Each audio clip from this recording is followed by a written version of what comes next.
안녕하세요 여러분, 강생입니다. 윤리와 사상, 우리들의 생각의 힘을 키워줄 수 있고요. 수능 특강을 통해서 그 힘을 바탕으로 우리 수능의 실력을 만점으로 끌어일으켜 줄 겁니다. 그 40번째 시간입니다. 완강의 그날이 돌아왔는데요. 우리 이번 시간에는 어떤 주제들을 공부하는가? 민본주의와 민주주의, 그리고 민족주의와 세계주의에 대해서 공부합니다. 이번 시간에 공부하는 내용들 보면요. 우리 지난 시간까지 자본주의와 사회주의라고 하는 치열한 경제체제에 대해서 공부했는데요. 이제 그걸 조금 더 벗어나서 이 한 나라 안에서 그 나라 혹은 정부와 국민들 사이에서의 관계, 서로를 바라보는 입장, 무엇이 있는지 근본적인 시각으로 동양과 서양의 각각 민본주의와 민주주의를 살펴보게 될 거고요. 그리고 이 세계화된 시대에 우리가 어떤 생각으로 살아가야 되는지에 대해서 이야기해주는 민족주의와 세계주의를 이야기할 겁니다. 이들 사이에서 어떤 입장을 견지하는 것이 좋은지 절충점을 찾아나고 새로운 대안을 제시하는 것이 이번 강의 특성이라고 볼 수 있겠습니다. 자, 그럼 여러분들 이번 강 공부하기 위해서 여러분들이 준비해야 되는 교재, 오늘의 강의 공지하고 시작하겠습니다. 수능 특강에서 맨 뒤쪽이죠? 16단원 민본주의, 민주주의, 민족주의, 세계주의라고 하는 4가지 주제가 들어가 있습니다. 188쪽부터 199쪽까지 페이지 수가 많죠? 개념 정리 4가지에 대해서 할 거고요. 여기에 관련된 수능 실전 문제까지 이번 시간 소화합니다. 그럼 이번 강의에 관련된 연관된 강의들 활용할 것이 무엇이 있나요? 라고 질문한다면요. 우선 수능 기출 플러스 25강의 사회사상 기본에서 이 주제에 관련된 지금까지의 기출문제들 제가 모아봤습니다. 한번 복습용으로 풀어보거나 혹은 예습용으로 수능에는 이렇게 나오는구나 라고 감 잡고 들어오는 것도 괜찮겠습니다. 그리고 수능 특강에서 말고 수능 개념에서는 어떻게 설명하셨을까? 궁금하면 27강을 들어가 보면 돼요. 그런데요. 1강부터 클릭하지 않고 40강부터 클릭해보는 친구들을 위해서 한 번만 더 팁을 달면요. 이렇게 참고 강의를 제가 쓰는 이유는 여러분들이 수능 기출문제는 꼭 풀어봐야겠기에 제가 올려놓은 강의 중에 활용할 부분을 팁을 주자면 이걸 선택적으로 활용해 볼 수 있다. 또 혹은 조금 더 심화된 개념이나 또 다른 설명을 듣고 싶다면 수능 개념 강의도 있었기에 선택적으로 활용해 볼 수 있다. 그건 여러분들의 몫이다. 하지만 수능 특강에 집중해 달라. 그 이후에 선택적인 여러분들의 요소다라고 설명해 드리는 거예요. 그래서 이거에 대해서 내가 저걸 하고 오라는 거야? 어떻게 해야 되지? 라는 부담은 갖지 않길 바랍니다. 여러분에게 드리는 저의 팁이었던 거예요. 알겠죠? 그러면 민본주의, 민주주의, 민족주의, 세계주의 있는데요. 제가 이 부분에서 사회사상 기본이라고 하는 파트로 엮은 이유는요. 오늘 관련된 내용이 시험 문제에 나올만 해요. 안 나온다라고 배제할 수는 없어요. 다만 20문제를 출제하면서 그중에 난이도가 높은 문제로 지금까지의 내용을 분석해 보자면 2환과 2의 문제와 같은 고난이도의 문제를 출제할 겁니다. 그럼 그 외에 난이도를 맞춰주기 위해서 여러분들이 쉽게 풀이하고 득점할 수 있는 유의 문제를 만들어줘야 되겠죠? 거기에 대해서 지금까지 출제되었던 주제를 분석해보면 자연관 혹은 환경관에 관련된 문제가 주요 단골 손님이었고요. 그 외에는 제가 사회사상 기본이라고 이야기하는 개인주의, 자유주의, 집단주의, 공동체주의 혹은 지금 이야기하는 세계주의, 민족주의, 민본주의, 민주주의에 관련된 문제들을 출제할 수 있습니다. 그래서 개념적으로 내가 이걸 정확히 외웠느냐 외우지 않았느냐가 중점이라기보다는 이번 1시간 동안 최대한 효율적으로 시간을 사용해서 많은 내용을 잘 정리해보고 그것으로써 마무리를 짓고 실제 문제 나왔을 때 개념을 외워서라기보다는 맥락을 통해서 여러분들이 그 개념을 정확히 선택할 수 있는 그러한 문제들을 접해보면서 이번 시간 마무리해보면 되겠습니다. 자, 그럼요. 이 4가지 주제에 관련돼서 우리 전반적인 흐름을 통해서 한번 얘기를 해보도록 할게요. 자, 전반적인 흐름을 통해서 또 수능에서의 구도를 통해서 한번 얘기해 보도록 하죠. 자, 그럼 저는 여기에다가 흐름을 한번 써보고요. 그 다음에 2단계, 여기다 덧붙이면서 2단계로 들어가 보도록 할게요. 제가 이번 강의는요, 표로 구성을 했어요. 왜? 사실 후기에도 올라왔지만 이 16강, 수능 특강에 있으니까 버릴 순 없어. 그런데 하자니 지금까지 수능 문제를 알기 때문에 아, 이걸 꼭 해야 돼 말아야 돼 라는 갈등을 겪어요. 그럴 때는 사실 우리 강의가 최적의 대안이죠. 짧은 시간 동안 효율적으로 이 수능 특강에 관련된 개념을 정리해 주는 거. 그래서 표로 가장 효율적으로 눈에 보이게끔 정리를 하려고 하는데요. 먼저 이야기하는 것은 민본주의입니다. 제가 밑에 길게 쓸 것 같아서 좀 위에부터 잡았어요. 이해해 주세요. 민본주의라고 하는 것은 한 국가가 그 국가에 구성된 백성을 바라보는 관점이 어떤가, 둘 간의 관계가 어떤가에 대해서 이야기해주는 동양에서의 정치적인 사상이라고 보면 되겠습니다. 반면에 이러한 관점이 서양에서도 나타났는데 그걸 민주주의라고 이야기합니다. 민주주의. 우리 민주주의를 굉장히 많이 이야기하는데요. 민본주의는 동양에서 그 뿌리를, 민주주의는 서양에서 그 뿌리를 찾아간다라고 보면 되겠습니다. 그래서 정치적으로 국가와 나라의 관계, 국가와 국민의 관계를 이야기하는 민본주의와 민주주의 이야기하는데요. 이것 자체가 단독 문제로 나올 것이다. 혹은 이걸 개념적으로 물어보는 문제가 나올 것이다. 여기에서에 대해서는 좀 저는 회의적이에요. 다만 그 전반적인 특성을 물어볼 수는 있으니 개념 정리 해봅시다. 그럼 그 다음에는요, 어떤 내용이 나올 것이냐면요, 아직 쓰진 않았지만 우리가 지금은요 세계화된 시대에 살고 있어요. 그래서 세계주의라고 이야기하죠. 우리의 의식과 문화 속에도 세계주의적인 관점이 많이 들어가 있습니다. 그런데요, 또 한편에는 민족주의적인 관점도 들어가 있어요. 예를 들어 제가 그 아침 조회 시간에 들어갔다가 왜 선생님들 종종 그러죠. 맨 앞에 있는 학생에게 야, 펜 좀 줘. 그 출석부에 체크하고 그 펜을 제가 교무실로 그대로 데리고 내려갔어요. 그래서 그 학생이 선생님 제 펜 어떻게 하셨어요? 저 그거 일제 펜이어서 되게 비싸요. 이렇게 얘기를 했어요. 그래서 사줘야 되겠구나. 그렇게 생각해서 사줬습니다. 보면은요, 일본의 상품, 미국의 상품, 이 전 세계의 상품들이 우리 문화 속에 다 들어와 있어요. 그리고 이건 자연스럽게 받아들입니다. 별 의식 없이, 거부감 없이. 경제적으로 또 정신적으로도 세계화가 많이 이루어졌거든요. 그런데 만약에 한국이랑 일본이랑 축구한다. 이 예는 정말 많이 얘기하죠. 그럼 우리는 당연히 한국을 응원합니다. 한국, 우리나라 사람들끼리의 소속감을 굉장히 중요하게 생각해요. 하지만 경제적으로 또 정신적으로 보면 세계화 속에서 우리는 또 자연스럽게 살아가요. 야, 이 둘 사이에 뭔가 생각해 볼 게 필요하다라고 하면서 우리 교과에서 마지막에 장식을 해줍니다. 민족주의와 세계주의에 대해서 또 얘기해 볼게요. 자, 이 부분보다는 민본주의와 민주주의에 대해서 얘기할 게 훨씬 많습니다. 자, 그럼 여기 밑줄을 긋고요. 이제 핵심을 짚으면서 이야기해 보도록 할게요. 2단계 들어가도록 하겠습니다. 민본주의. 먼저 민본주의의 의미에 대해서 설명해 보죠. 민본주의의 의미, 그러면 아까도 말했지만 서양이 아닌 동양이에요. 동양 사회에서 나타난 백성을 우선시하는 정치적인 관점을 민본주의라고 합니다. 백성을 우선하는 정치제도. 최대한 한 문장으로 짧게 줄여보려고 노력했습니다. 이해해 주세요.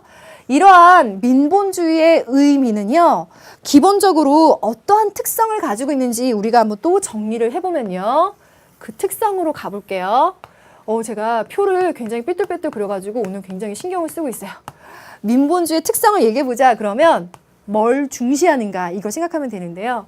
먼저요, 도덕성을 중시해요. 여러분들 지난 겨울로부터 해서 왜 대통령 선거가 이루어지는 과정들을 보면은요, 민주주의 체제 하에서는 그런 민주주의적인 그 가치를 실현하기 위한 제도, 절차, 법 이런 것들 굉장히 강조하거든요. 그런데 민본주의에서는요, 도덕성을 강조한다라고 할 때는 통치하는 자, 통치자의 도덕적인 자질, 이걸 상당히 중시해요.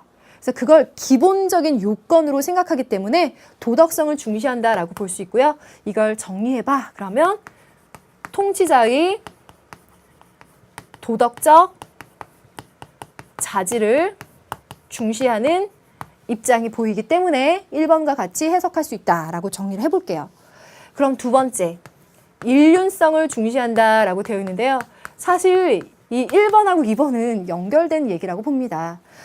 통치자의 도덕적인 자질을 중시하고요. 그런 통치자의 덕에 의한 통치, 덕치에 의해서 그 사회가 도덕성이 구현된 인륜사회가 되기를 원하고 있죠. 그래서 도덕성과 인륜성은 그 자체로 깊은 연관성이 있습니다. 그럼 3번. 호혜성. 이게 웬 말이냐. 자, 호혜성이라고 하는 거는요. 윤리에 종종 등장해요. 근데 우리가 사실 평상시엔 거의 쓰지 않는 말이기도 해요. 호혜성은요. 만약에 경제적인 교환 논리를 보자면 누군가가 한쪽이 일방적으로 손해보는 것이 아니라 양쪽이 쌍방 간에 서로 혜택, 이익을 볼 수 있는 거. 즉 간단히 말하면 서로 이익을 볼 수 있는 그러한 입장을 호혜성이라고 해요. 그럼 이걸 어떻게 해서 연결시켜 이해하면 되나요? 라고 본다면은요. 예를 들어요. 이거 공간이 부족하니까 여기에다 쓸게요. 통치자가 도덕적인 자질을 갖고 덕치를 해야 돼요. 그러면 여기에서 일방적으로 통치자가 어떻게 해야 되는가, 통치자의 입장에서만 생각하는 것이 아니라 통치를 받는 사람의 입장에서도 어떻게 하면 그 관계에서 이익을 볼 수 있는지 생각하는 건데요. 여기서 말하는 이익이라고 하는 건 단순히 경제적인 손해, 과실만을 이야기하는 것이 아니라 자, 이런 거죠. 예를 들어 맹자가 이야기한 정치 사상 중에서 왕도 정치 기억나요? 너무나 유명한 사상이에요. 이 왕도 정치에서는요. 왕은 왕다워야 된다라고 하는 공자의 정명사상을 이어받아요. 그런데 만약 그 왕이 왕답지 못하면 폐위시켜도 좋다라고 하는 역성 혁명사상을 담고 있습니다. 왕이 덕으로서 통치하지 못하면 백성들은 그 왕을 폐위시키는 거예요. 왕의 입장뿐만 아니라 백성들의 입장에서도 이 둘 간의 관계가 평등하게 유지될 수 있는 관점을 고려한다는 거죠. 그게 바로 호혜성의 원칙, 이렇게 정리할 수 있어요. 괜찮나요? 자, 호혜성의 원칙 정리했고요. 네 번째, 참정, 저항, 가능성의 인정. 저항, 가능성, 인정이라고 보는데요. 이것도 사실 여기서 나왔어요. 백성들이 정치에 참여할 수 있는 기회와 왕다운 자질을 갖지 못한 왕에게 혁명을 일으킬 수 있는, 쉽게 말하면 저항을 할 수 있는 가능성을 인정해 주는 것이 민본주의의 특성인데요. 여기서 여러분들이 동양의 민본주의가 정말? 이렇게 생각하는 친구들도 있을 거예요. 그래서 여기다가 단서를 달아요. 제한적이에요. 이게 서구의 민주주의처럼 활발하게 보장되어 있진 않아요. 이러한 면에서 보면 이런 측면도 추출해낼 수 있겠습니다. 라고 우리가 해석한다는 거죠. 예, 그래서 이 네 가지의 이론 정리했고요. 그럼 이러한 특성을 바탕으로 해서 어떠한 기본 사상이 나타나고 있는가 정리해보면 먼저 민본 사상이 등장합니다.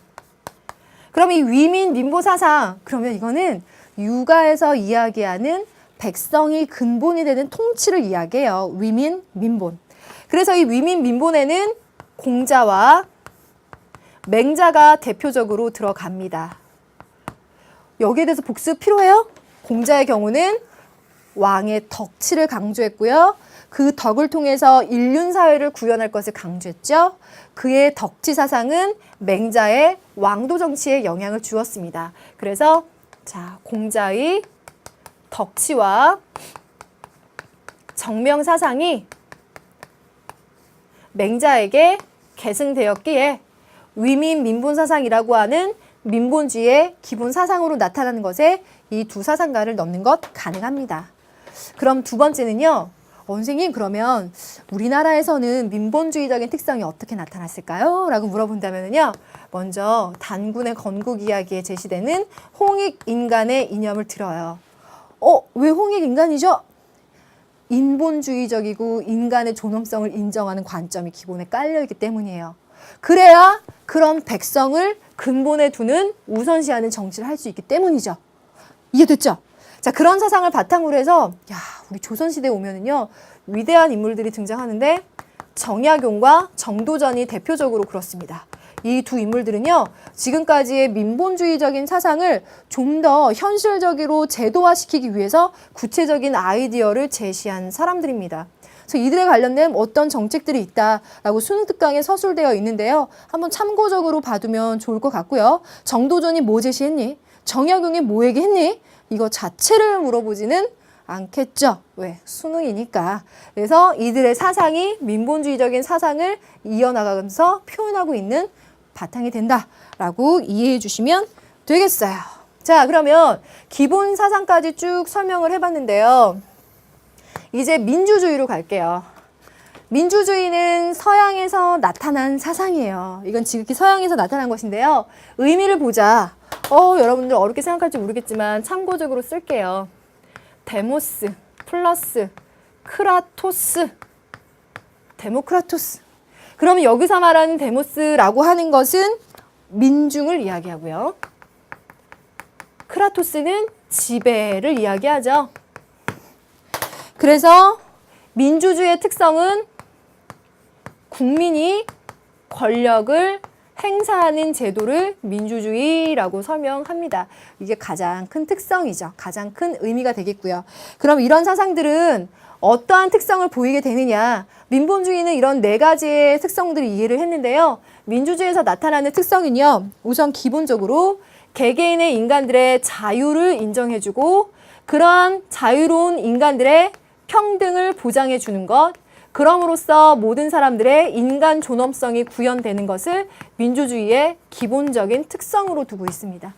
이거 우리가 너무나 당연하게 너무나 많이 듣는 말이지만 사실 이 가치가 제대로 구현되는 건 참 어려운 일이기도 해요. 자, 이 세 가지 특성 얘기했고요. 그리고 민주주의의 특성을 얘기해봐라 그러면 민주주의 사회에서 국민들은요. 제각각 자기들이 누릴 수 있는 권리가 있어요.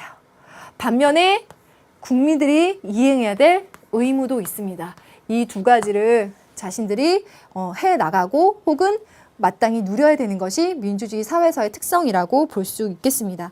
그러면은요, 이런 민주주의가 어떻게 나타나느냐, 기본 사상 혹은 전개라는 의미로 한번 정리를 해보면요. 여러분들 서구에서 민주주의가 발생하게 된 데에는 어떤 뿌리가 있어요? 여러분들 아마 이거 기본적으로 생각할 거예요. 고대 그리스의 아테네의 이때 가면 민주주의의 특성이 뭐냐면요. 직접 민주주의예요.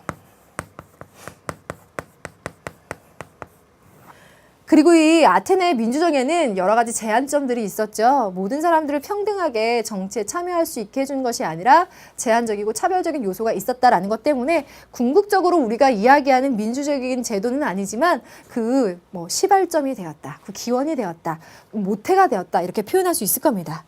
그러면 이 사상이 조금 더 싹트면서 현대 민주주의가 만들어지게 된 데에 큰 영향을 준 사상을 찾아보면요. 근대 사회로 옵니다. 그럼 근대 사회에 가서는요. 우리가 여러 차례 드렸던 자연법 사상과 사회계약서를 통해서 이 민주주의 사상은 싹 텄습니다. 그래서 이 두 가지 정리를 해보고요. 여기에다가 요 사회계약설과 관련해서 아까도 예를 들어서 누군가를 설명했죠. 여기에서도 누군가를 예로 드는데요. 근대 민주주의에서 이 사람을 빼놓을 수가 없네요. 로크. 로크가 이야기하고 있는 거는요. 이펀주의와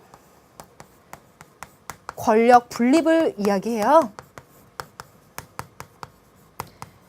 그래서 미국이나 프랑스에 혁명에 영향을 주게 되는데요. 저는 이거보다 여기에 힘을 줘보겠어요.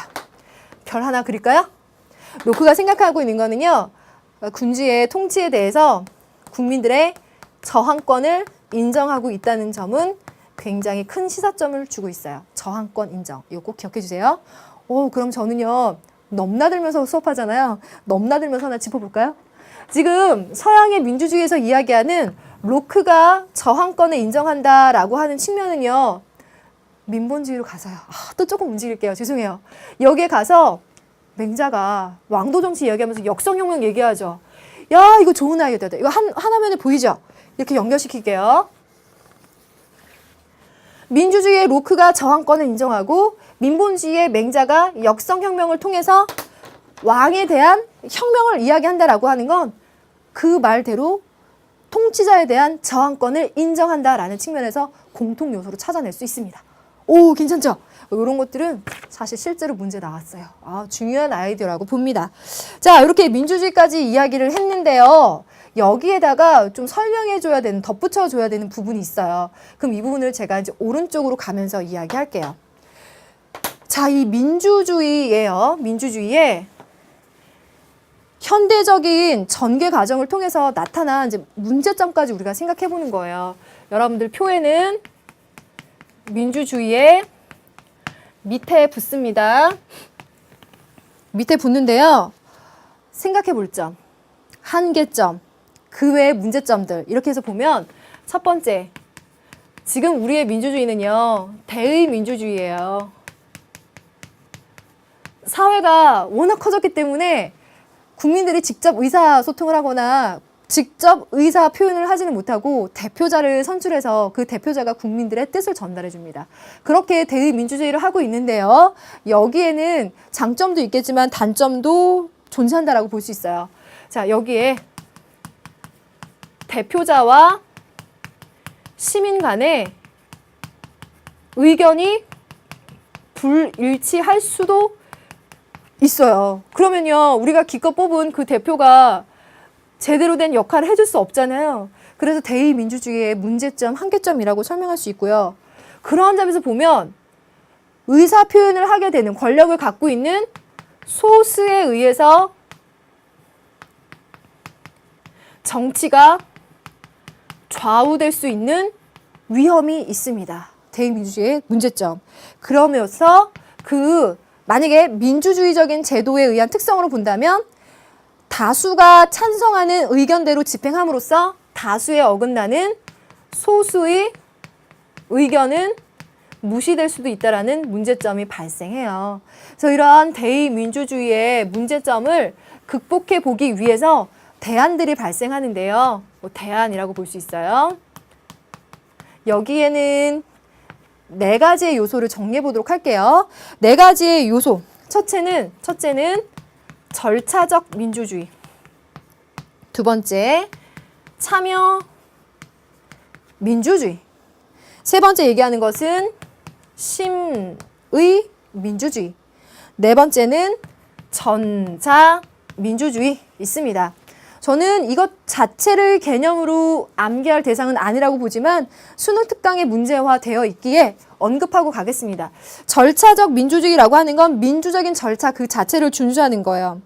그래서 그 어떠한 과정이 낳는 효율성보다는, 결과가 낳는 효율성보다는 절차적인 질서를 준수하는 것이 이들의 입장이고요. 그러한 입장이 실제적으로 나타나는 것은 복수정당제와 같은 입장들입니다. 선거 제도를 통해서도 역시 그들의 입장이 표현될 거고요. 반면에 참여 민주주의가 강조하고 있는 것은 시민들이 정책을 결정하고 집행하는데 직접 참여할 수 있도록 보장해줘야 된다라는 입장이에요. 그래서 기본적으로 시민들의 투표를 인정해준다라거나 자문위원회를 만들어서 전문가와 시민들이 함께 구성을 통해서 정책을 집행하거나 결정하는데 영향력을 주게 되는 거 참여 민주주의에 들어가요. 반면에 심의 민주주의라고 하면 사회 구성원들의 공적인 정의로운 심의 과정을 중시해서요. 토의를 통한 그런 과정, 그래서 민주적인 절차의 실현을 강조하는 것이 시민민주주의. 전자민주주의는요. 전자매체에 의해서 그 발달에 의해서 우리가 지금까지 나타난 이 대의민주주의의 그 문제점을 좀 극복해 볼 수 있는 대안이 되지 않겠는가라고 이야기하는데 이 전자민주주의에서는 오히려 또 그 이면에 여론을 조작하거나 이미지 정치, 그 매체를 통해 나타나는 그 정치인들의 이미지를 가지고 국민들이 판단하게 되는 그런 이미지 정치에 문제점이 있다라고 제시합니다. 이게 민주주의에서 나타나는 그 외의 생각해 볼 점, 한계점, 문제점이라고 볼 수 있어요. 그럼 민본주의에는 생각해 볼 점 없어요? 있어요. 그게 뭐냐? 옆에다가 쓸게요. 민본주의와 민주주의에 관련된 마지막 내용입니다. 자, 여기에는요. 우선 민주주의를 했으니까 이제 이게 가능한데요. 제가 부등호 표시 잘 하는 거 아실 거예요. 민본주의와 민주주의에 공통점이 있어요. 공통점은 뭐냐? 그러면 인간의 존엄성을 존중하고 국민을 위한 통치를 한다라고 하는 것은 공통적인 관점이에요. 그래서 그러한 국민들의 인간 존엄성을 구현할 수 있는 복지 사회를 구현하는 면에서는 이들이 공통적인 특성으로 나타날 겁니다. 그런데 민본주의가 갖고 있는 한계나 문제점 상을 생각해 보면, 민주주의와 비교하면서 생각해 보면은요, 민본주의는 어떤 한계를 갖고 있냐면요, 여러분들 아까 여기에서도 좀 얘기가 여기 앞에 썼던 거요. 얘기 나오겠지만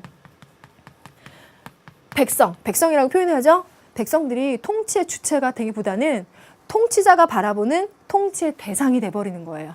백성은 통치의 대상이 된다. 주체가 되지 못하는 거죠. 그래서 백성들의 정치 참여에 한계를 줄 수가 있는 게 여기서의 문제점이에요. 그리고 두 번째, 민본주의에서는 절대 군주제가 계속 이어져 왔죠. 이 절대 군주제 때문에 세습을 정당화시키거나 인정할 수 있는 그런 문제가 발생할 수 있습니다. 그럼 통치자가 세습으로 결정되어 버리는 거잖아요. 그건 한계점이라고 볼 수 있죠. 그러면 민본주의가 민주주의에게 주는 시사점은 없냐? 있습니다. 뭐 민본주의의 장점이라고나 할까요? 민주주의는요, 민주주의 제도 자체 내에서의 그 공정한 과정, 제도, 법률을 상당히 중시해요. 그런데 그것에 비해서 민본주의에서 강조하는 통치자의 도덕적인 자질, 이거 굉장히 중요한데 민주주의에서 자칫 간과할 수 있다. 이 점을 생각해봐라 라고 하는 시사점을 줄 수 있는 것이 민본주의의 특성이라고 볼 수 있습니다.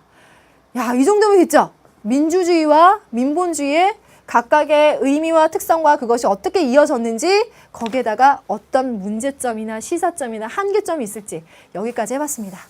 그럼 이제 우리 가뿐하게 이제 민족주의와 세계주의를 바라보는 관점을 얘기하겠는데요. 민족주의의 의미를 얘기해봐라. 그러면요, 제가 알기로는 막 이렇게 사회 시간에도 이런 거 많이 들었다고 봤어요. 같은 혈통이냐, 언어를 쓰느냐, 지리적인 조건을 같이 갖고 있느냐, 이런 것들이 우리는 한민족이야 라고 만들어지는 객관적 요소라고 하죠. 야, 그 객관적인 요소가 뭔지 물어보지는 않을 거니까 이렇게 쓸게요. 거기에다가 야, 너랑 나랑은 한민족이야. 우리는 정신적으로 일치되어 있어. 동질감을 갖고 있어. 라고 하는 정신적인 요소가 결합이 돼서 민족주의를 형성하게 해줍니다. 이 두 가지가 모두 필요해요. 그래서 이들은 사회적인 삶을 살아가는 데 있어서 그 어떤 가치보다 민족을 우선시하는 거예요. 이거 여러분들 이럴까요? 여러분들 사이에서 이런 모습 찾기 그렇게 쉽지는 않을 것 같아요. 민족을 우선시해요. 예를 들어서 우리나라가 뭐 일제의 지배를 받았을 때 그때 독립혁명을 일으켰었던 뭐 투사들의 모습을 생각해 보면 그들에게 있어서는 민족이라고 하는 것이 가장 우선시 되었던 거예요. 그러한 형태로 나타나기도 하고요. 혹은 우리나라가 경제적으로 정치적으로 부흥하기 위해서 다른 나라를 식민지화 시켜서 우리나라가 좀 성장을 해줘야 돼 라고 하면서 민족을 중시하는 입장으로 나타날 수도 있어요. 제가 지금 이 얘기 왜 한 거냐면요, 민족주의라고 하는 것은 뚜렷한 사상적인 기반이 있는 건 아니에요. 명확한 건 없고요.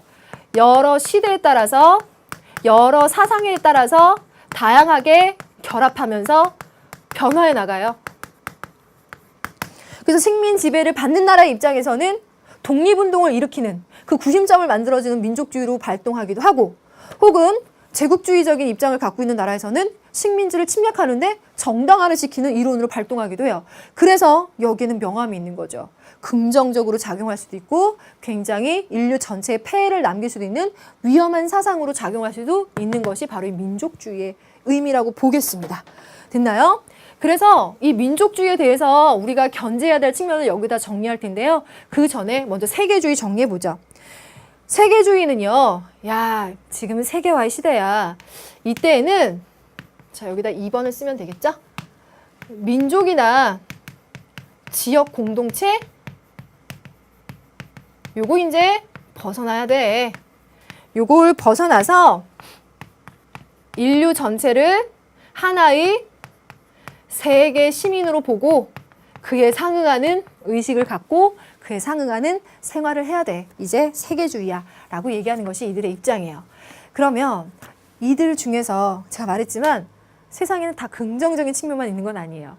부정적으로 나타날 수도 있고 긍정적으로 나타날 수도 있는데 우리가 이 두 가지를 버릴 수는 없어요. 왜? 우리가 세계화로 간다고 하더라도요. 민족주의의 뿌리, 정체성 없이 세계 시민이 돼서 뿌리 없는 세계 시민이 될 수 없거든요. 그래서 민족주의라는 뿌리는 필요해요. 하지만 그 민족주의는 세계에 대해서 열린 태도를 갖고 있는 긍정적인 민족주의여야 된다는 거죠. 그래서 이 부분을 얘기해보면 마이너스와 플러스를 이야기할게요. 부정적인 거, 긍정적인 거. 자, 부정적인 거에는 맹목적인 민족주의. 우리 민족만 생각하는 거예요. 그건 안 되죠. 세계 시민과 더불어 갈 수 있는 조화 방안을 생각해야 되고요. 두 번째는 이것들은 배타주의와 민족 우월주의로 나타나요. 이런 것들은 굉장히 위험한 요소라고 볼 수 있고요.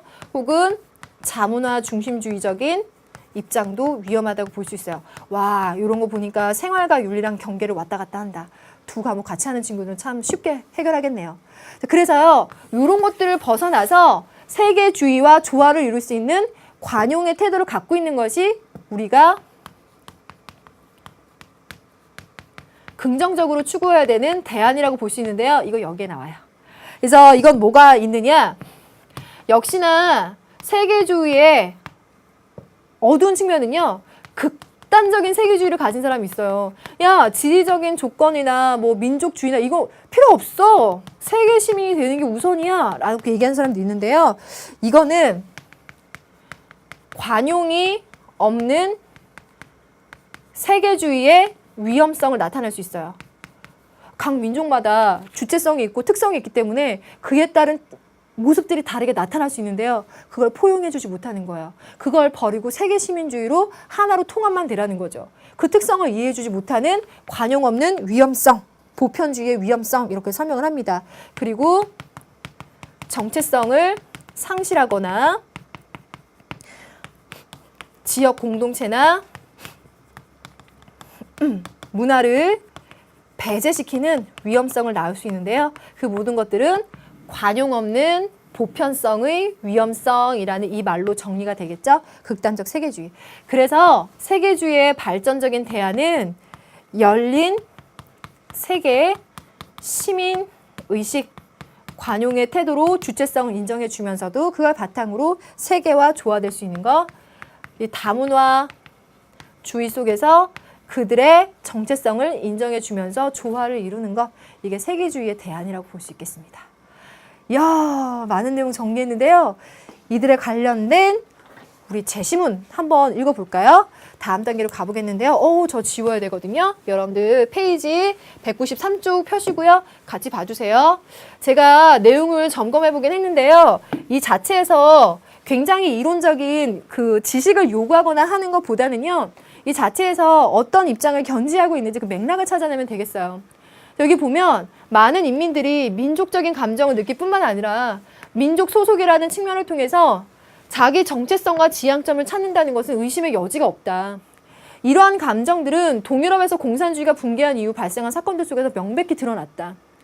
소련과 유고슬라비아를 지탱했던 공산주의 체제가 붕괴했을 때, 지난 시간에 얘기했었는데, 두 나라는 민족 소속에 따라 국가를 분리했다. 뿌리, 민족, 그 결과 이전 유고슬라비아의 보스니아 지역에서의 같이 어떤 민족 집단도 독립국가를 세울 만큼 충분히 강력하지 못했던 지역에서는 과거의 이웃들과 비참한 전쟁이 일어났다. 민족이 무엇인지 정의하는 것이 어려워. 그럼에도 불구하고 민족주의는 21세기 정치에서 실질적이고 강력한 힘으로 남아있다. 이 부분에서요. 이렇게 긴 사례들 빼고 편집해서 민족적인 정체성과 지향점은 개개인들에게 많은 영향을 준다. 그래서 민족주의는 21세기 정치에서 여전히 실질적이고 강력한 힘으로 남아있다. 라고 얘기하면 이 글은 민족주의를 옹호하는 입장이에요. 그 민족주의라고 해서 막 맹목적인 민족주의가 아니라 지금 여전히 세계화 시대라는 특성 속에 있지만 그 안에서 민족주의라고 하는 뿌리는 기본적으로 중요하다라는 관점을 지향한다는 거죠. 완곡하게 잘 서술해줘야 될 거고요. 다음 글을 한번 볼까요? 세계시민주의. 세계시민주의의 개념에는 두 가지 요소가 얽혀 있는데 하나는 우리에게 타인에 대한 의무, 즉 혈족의 유대나 시민적 유대를 넘어서는 더 확장된 의미가 있다는 점이다. 또 다른 하나는 우리가 보편적인 인간의 삶뿐만 아니라 특수한 삶의 가치까지도 진지하게 고려해야 된다는 점이다. 이는 삶의 의미를 부여하는 관행과 믿음에 관심을 기울인다는 걸 뜻한다. 세계 시민들은 사람들이 각양각색이며 그 차이로부터 많은 것을 배웠다는 것을 알고 있다. 그래서 관용을 갖고 있는 그들의 각각의 특성을 이해해주고 배려해줄 수 있는 열린 세계 시민주의로 가야 된다. 라고 하는 입장 찾아낼 수 있겠죠. 이런 제시문들은 충분히 나올 수 있어요. 하지만 여러분들이 어렵게 풀진 않을 거라는 거죠. 그럼 실제적으로 문제 한번 볼까요? 첫 번째 문제 보겠습니다. 196쪽에 1번. 와, 이게 그 문제예요. 그림은 동서양 사상가들의 가상대화인데 갑을의 공통된 입장으로 가장 적절한 것은 2014학년도 대수능 예비시행. 재도전하는 친구들은 꼭 봐야 되고 지금 현역인 친구들은 이런 문제가 기출문제에 없었기 때문에도 꼭 봐야 돼. 아, 그럼 필수구나. 갑. 군주가 차마 어찌하지 못하는 마음으로 천하를 다스린다면 정치는 손바닥을 뒤집듯 쉬울 겁니다. 군주가 인의를 저버리고 다스린다면 이미 군주가 아닙니다. 차마 어찌하지 못하는 마음, 불인인지심. 그걸 바탕으로 덕치를 해야 되는 게 왕다운 모습인데 그렇지 못한 왕은 역성혁명에서 폐위시키는 것이 가능합니다.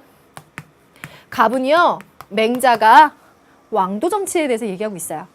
을, 딱 그 사람이네요. 사람들은 평화로운 자연 상태에서 자연 상태를 평화롭다고 얘기해요? 그럼 홉스 아닌 거죠. 암묵적인 계약, 암묵적 계약 나왔습니다. 자신들의 대표자에게 권리를 위임합니다. 그런데 대표자가 권력 남용하면 사람들은 그 계약을 파기할 수 있어요. 이거 얘기하는 거 어때요? 로크가 이야기하는 사회 계약인데요. 그 중에서도 어떤 거? 저항권을 인정한다는 거죠. 야, 그래서 공통점을 찾아보면 바로 이 부분이겠네요. 사회 구성원 전체의 정치 참여를 보장한다. 갑은 제한점이 있다고 했어요. 민의에 어긋나는 통치자의 교체를 인정해서 저항권을 보여줘야 된다. 2번이 정답이죠. 다음 선택지. 지도자의 도덕성보다 정치 제도를 중시한다라고 했는데 갑은 도덕성을 중요하게 생각하죠. 4번. 계약을 통해서 기본권을 확보하는 건 의리죠. 5번. 정치는 인간의 악한 본성을 선하게 변화시켜? 이건 순자가 이야기하는 예치, 화성기위에 들어가겠죠? 정답 2번. 비교적 좀 클리어하게 풀리는 편이었어요. 2번 문제 가겠습니다. 가상 대담 속에 밑줄 친 가에 들어갈 내용. 이거 사실 사상적인 기반으로 치자면 퀸이라는 사람이에요. 이 사람이 얘기한 세계 인권 선언문, 세계 시민주의 이야기하겠죠. 거기에 대해서 얘기하는 문제가 잘 나왔었어요. 그럼 한번 보면 세계의 윤리선언문을 작성하신 퀸 선생님을 모시고 얘기를 하겠습니다. 그랬더니 이 사상가가 인류를 한 가족으로 보는 그러한 이념을 우리가 지향해야 됩니다. 그랬어요. 그럼 이 사람의 입장에서 봤을 때 뭐가 옳겠느냐 한번 찾아가 들어가 볼까요? 자, 이 사람은요. 분배 정의, 공평성의 가치를 실현해서 세계 시민들이 모두가 다 잘 살 수 있는 삶을 누려줘야 된다라고 보는 1번이 정답이에요. 나머지 2, 3, 4, 5번의 선택지는요. 뭐 오답지로서 여러분들의 큰 의미나 어려움은 없습니다. 3번으로 문제 이동해 볼게요. 갑의 사상적 관점에 대한 설명으로 옳은 것은 이거는 우리가 풀었던 1번의 미니미 문제예요. 갑의 인을 해치는 자는 흉폭하다고 하고 의를 해치는 자는 잔하다고 해서 그런 잔한 그 통치자를 죽였다는 말은 들었어도 그런 사내를 죽였다는 말은 들었어도 임금을 살했다는 말은 듣지 못했다. 이거는요.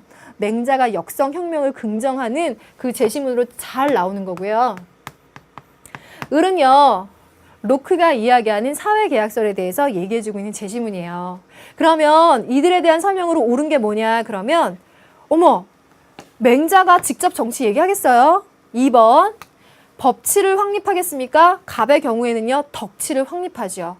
3번 통치자가 무소불위의 권력을 가져야 된다고 주장하는 것이 아니라 저항권을 인정해주죠. 권력 분립도 얘기합니다. 4번 을은 성선설에 입각해서 군주가 인민을 위한 도덕 정치를 해야 한다고 주장한 것은 갑이죠. 맹자. 5번 갑과 을은 올바르지 않은 통치자에게는 저항할 수 있다고 본다. 5번 정답이네요. 맞죠? 미니미 문제.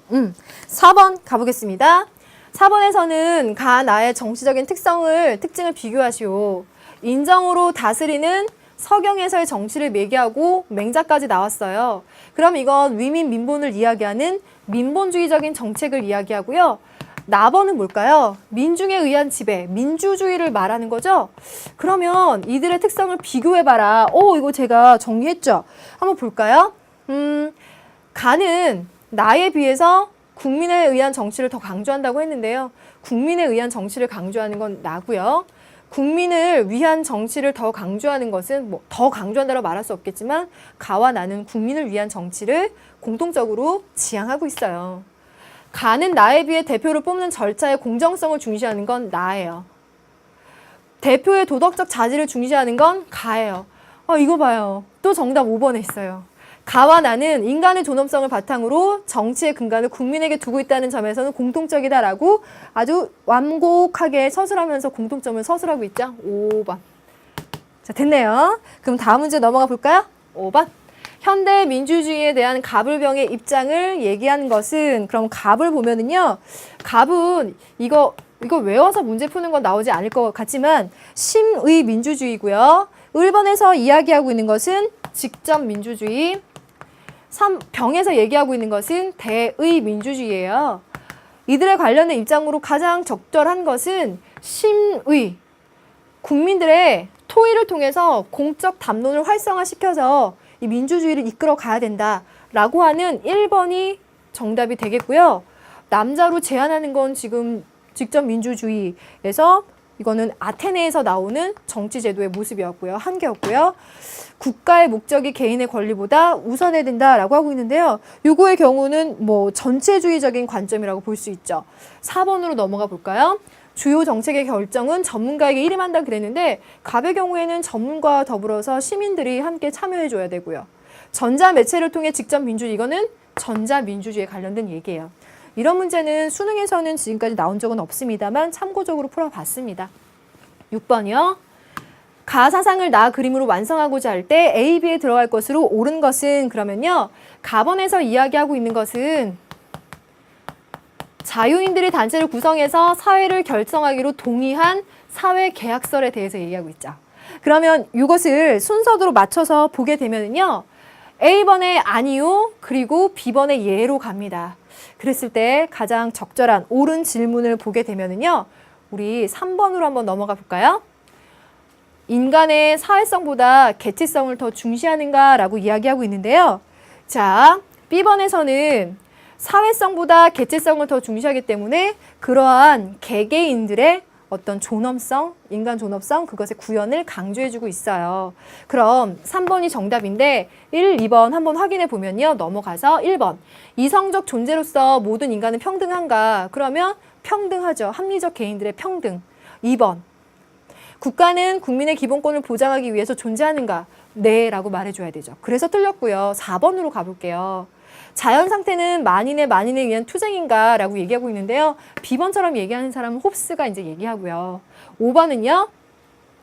국가의 성립은 인간의 사회적 본성에 기인하는가? 이제 라고 되어 있는데요. 사회적인 본성이보다는 개인의 자유를 중시하는 입장. 그것을 보장해주기 위한 민주주의의 제도를 강조하고 있죠. 좋아요. 그럼 7번 가보겠습니다. 갑과 을의 대화에서 기억에 들어갈 말로 적절한 것은 무엇이냐?